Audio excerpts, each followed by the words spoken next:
नमस्कार साथियों, आज की इस वीडियो में मैं लेकर आया हूँ एमपी बोर्ड वार्षिक परीक्षा 2025 के लिए अति महत्वपूर्ण क्वेश्चन लेकर आया हूँ। कक्षा 9वीं के विज्ञान के अति महत्वपूर्ण क्वेश्चन लेकर आया हूँ, इसलिए वीडियो को लास्ट तक जरूर देखिए।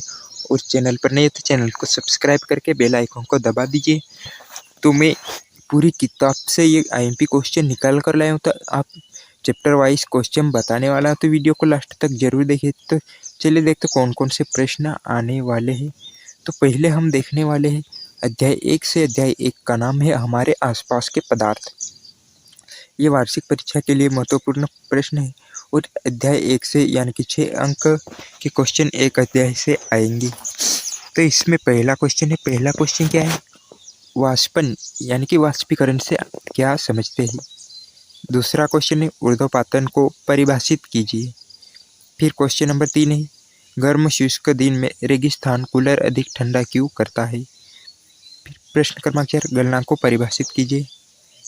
प्रश्न क्रमांक 5 है गर्मियों में मटके या घड़े का जल ठंडा क्यों होता है। और छठा है गर्मियों में सूती कपड़े क्यों पहनने चाहिए। तो आप अध्याय 1 के 6 प्रश्न देख लिए। अब हम अध्याय 2 के देखते हैं। तो अध्याय 2 है हमारे आसपास के पदार्थ शुद्ध है। तो इसमें अध्याय 2 से 7 अंक के प्रश्न आएंगे। तो यदि आप ये प्रश्न कर ले तो 7 अंक पक्के हो जाएंगे। तो पहला प्रश्न है निक्षेपण किसे कहते हैं। प्रश्न क्रमांक 2 है भौतिक परिवर्तन के 2 उदाहरण लिखिए। प्रश्न क्रमांक 3 है मिश्रण और यौगिक में अंतर लिखिए। और प्रश्न क्रमांक 4 है निलंबन के 2 गुण लिखिए। और 5वां है कोलाइडी विलियम के 2 गुणधर्म लिखिए। तो अब हम अध्याय 3 के महत्वपूर्ण प्रश्न देख लेते हैं। तो अध्याय 3 है परमाणु एवं अणु। तो अध्याय 3 से 7 अंक के प्रश्न आएंगे। इसमें पहला क्वेश्चन है अणु व परमाणु में अंतर लिखिए। दूसरा है संस्थानिक के कोई 2 उपयोग लिखिए, 3 उपयोग लिखिए। फिर तीसरा है थॉमसन या रदरफोर्ड एवं बोर्न परमाणु मॉडल की तुलना कीजिए। चौथा है निश्चित और स्थिर अनुपात का नियम लिखिए। फिर 5वां है निम्नलिखित के सूत्र लिखिए। किस किस के सूत्र लिखना है। इसमें सोडियम क्लोराइड का, सोडियम सल्फाइड, एल्यूमिनियम ऑक्साइड और एल्यूमिनियम क्लोराइड, कैल्शियम कार्बोनेट और मैग्नीशियम हाइड्रोक्साइड। तो अब हम अध्याय 4 के प्रश्न देखने वाले हैं। तो अध्याय 4 से भी 7 अंक के प्रश्न आएंगे। इसमें पहला क्वेश्चन है बोर के परमाणु मॉडल की व्याख्या कीजिए। दूसरा है इलेक्ट्रॉन प्रोटॉन और न्यूट्रॉन के गुणों की तुलना कीजिए। तीसरा है रदरफोर्ड परमाणु मॉडल की क्या सीमाएं हैं। चौथा है थॉमसन, रदरफोर्ड एवं बोर परमाणु मॉडल की तुलना कीजिए। तो अब हम 5 अंक के प्रश्न देख लेते हैं। 4 पे हो गए हैं। तो चलिए 5वें अध्याय के प्रश्न देख लेते हैं। 5वें अध्याय का प्रश्न है, 5वें अध्याय का नाम है जीवन की मौलिक इकाई। जीवन की मौलिक इकाई क्या होती है? कोशिका। तो ये इसमें से 6 अंक के प्रश्न आएंगे। इस अध्याय में से पहला है पादप कोशिका तथा जंतु कोशिकाओं में अंतर लिखिए। दूसरा है लाइसोसोम को कोशिका की आत्मघाती थैली क्यों कहते हैं। तीसरा है माइटोकॉन्ड्रिया को कोशिका का बिजली घर क्यों कहते हैं। चौथा है एक पादप कोशिका का नामांकित चित्र बनाई। फिर पांचवा क्या है? पांचवा है रिक्तिकाओं यानी कि राजधानियों के प्रमुख कार्य लिखिए। तो अब हम 6 अध्याय के प्रश्न देखने वाले 6वां अध्याय की। तो ये मैं चैप्टर वाइज क्वेश्चन बता रहा हूँ, आप इनको ही कर लीजिए तो आप 75 में से 75 अंक भी ला सकते हैं।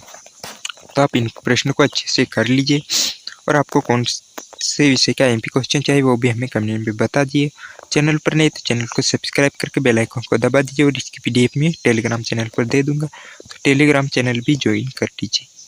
तो अब हम 6वें अध्याय के देखते हैं। 6वां अध्याय का नाम है उत्तक। इसमें से भी 7 अंक के प्रश्न आएंगे। पहला है उत्तक किसे कहते हैं, उदाहरण से समझाइए।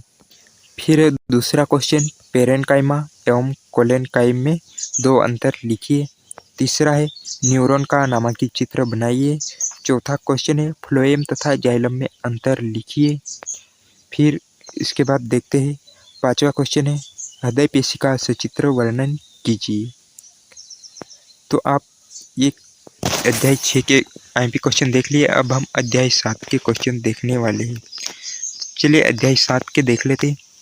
तो अध्याय 7 में से 8 अंक के आएंगे, तो आप इस अध्याय को अच्छे से कर लिए। पहला क्वेश्चन है त्वरण की परिभाषा एवं एसआई पद्धति में मात्रक लिखिए।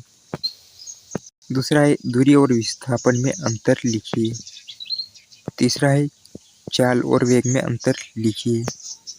फिर है चौथा क्वेश्चन असमान गति किससे कहते हैं। पांचवा क्वेश्चन है एक समान गति से क्या समझते हैं। और छठवां औसत वेग किसे कहते हैं। तो अब हम अध्याय 8 के क्वेश्चन देख लेते हैं। अध्याय 8 है बल एवं गति के नियम। इसमें से 6 अंक के प्रश्न आएंगे। पहला है संवेग से आप क्या समझते हैं। दूसरा है जड़त्व को परिभाषित कीजिए। फिर तीसरा है न्यूटन के गति का तृतीय नियम लिखिए। फिर चौथा है क्रिकेटर बॉल को कैच करते समय अपने हाथ को पिच की ओर क्यों खींचता है। पांचवा है न्यूटन के गति का द्वितीय नियम लिखिए। फिर बढ़ते हैं अगले अध्याय की ओर। अगला अध्याय है 9वां। तो दोस्तों आप पार्ट 1 देख लिए, अध्याय 8 तक आप देख लिए। अगली वीडियो में बाकी अध्याय के आईएमपी क्वेश्चन लाऊंगा। तो चैनल पर नहीं तो चैनल को सब्सक्राइब कर दीजिए और अगली वीडियो भी बहुत ही जल्दी आने वाली। तो चलिए मिलते हैं अगली वीडियो में। जय हिंद।